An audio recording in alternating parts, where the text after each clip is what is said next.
যে ভারতের জন্য বাংলাদেশ স্বাধীন হয়েছে সেই ভারতের পেঁয়াজ আপনারা খাচ্ছেন না, সেই দাদাবাবুদের পেঁয়াজ আপনারা নিচ্ছেন না।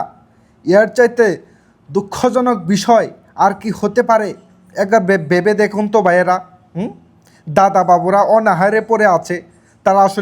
তারা আসলে কি করবে তারা নিজেরাও বুঝতেছে না।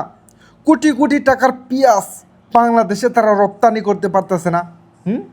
আপনারা কি অতি তাড়াতাড়ি সেই যে সাহায্য করেছিল ভারতের দাদারা আমাদেরকে, মানে 1971 সালে সাহায্য করেছিল, সেই জিনিসটা আপনারা অতি তাড়াতাড়ি ভুলে গেলেন?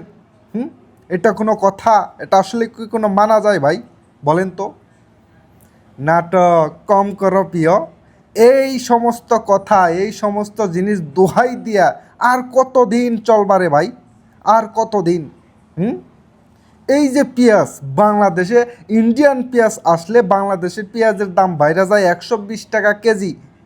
সেই পেঁয়াজ এখন আমরা ইন্ডিয়া থেকে আমদানি করা বন্ধ করে দিছি। তারপরেও বাংলাদেশের মার্কেটে এখন পেঁয়াজের দাম 25 টাকা 30 টাকা কেজি। চিন্তা করে দেখছেন?